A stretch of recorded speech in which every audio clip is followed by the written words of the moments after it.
everybody, welcome back to my kitchen. Today we're going to be talking about how to make brownies. Now this is not brownies from a box. Brownies from a box are okay, but let me tell you, there's nothing like making your own brownies from scratch. And it's one of those recipes that I feel like everyone should know how to be able to do. Now the other great thing about this particular brownie recipe that I'll be showing you today is that it's very easy to convert to a gluten-free version. The only two things you have to watch out for are, one, the flour. The flour in this recipe is already pretty minimal. It's only half a cup. So much doesn't change if you switch over to a good all-purpose gluten-free flour blend. The other thing you have to watch out for is I'll be using a baking spray to spray the pan. Most baking sprays are going to have regular flour in them.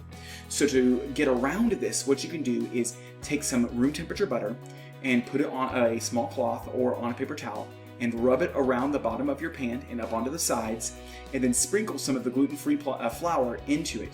Shake it around until it's well coated and then knock out the excess. That'll do everything you need it to do, except the baking spray is just a little bit faster for me. So without further ado, let's start talking about making brownies. Okay, so I'm starting with 4 eggs and a cup of sugar. Okay, so we've mixed together our cup of sugar and 4 eggs. Now I'm going to add 1 cup of light brown sugar. So brown sugar is basically just white sugar with molasses that's been added in. Adds a nice richness and depth of flavor to desserts that use it. So I'm going to dump that in and give it a spin. All right, that looks like it's come together really, really well as well.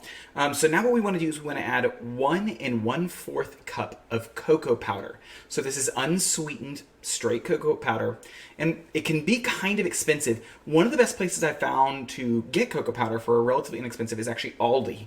I've been really impressed with the quality of their cocoa powder, yet it is a fraction of the cost of what you will pay someplace else. So I'm going to go ahead and put this in.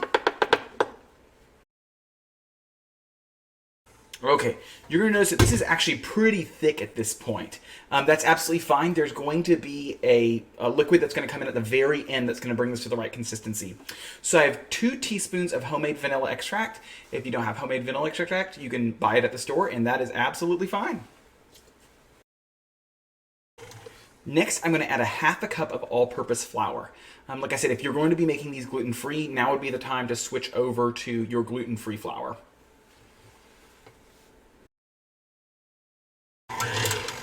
Okay, so next we're going to add a ½ teaspoon of good quality salt. Okay, so that's pretty well integrated. Now we're going to add our wet ingredient, the last wet ingredient and the last ingredient, which is going to be 2 sticks of melted butter. Now, I just melted this in the microwave, so it's going to be pretty hot, so I'm going to be using something to kind of hold my bowl for this. But the cool thing, and I don't know if y'all know this or not, is that butter freezes very easily. So if you ever ended up in a situation like this, where you don't know if supplies are going to be there or not be there, or if there's just a really great sale on butter, you can go ahead and take butter directly from the store, put it in your freezer, and it will stay for quite a while, because it's wrapped in a sort of a wax barrier, those little individual sticks already. So I'm going to go ahead and add these in here. This butter was frozen, and then now I've melted it. I'm going to add it in.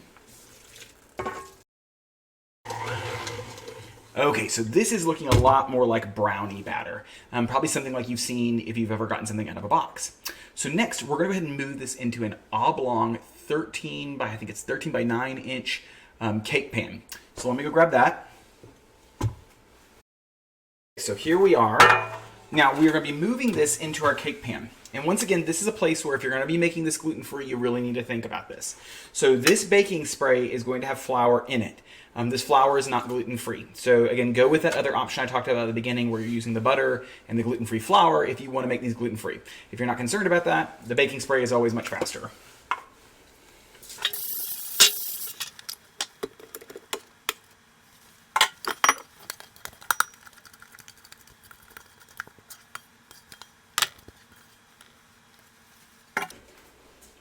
All right, so we're going to want to go ahead and kind of move this around just slightly until it reaches all the corners. All right, it is ready for the oven. Now, I would not suggest actually licking this batter off if you know anything about food preparation, because the eggs that I used were just standard eggs that I bought from the store. They were not pasteurized eggs.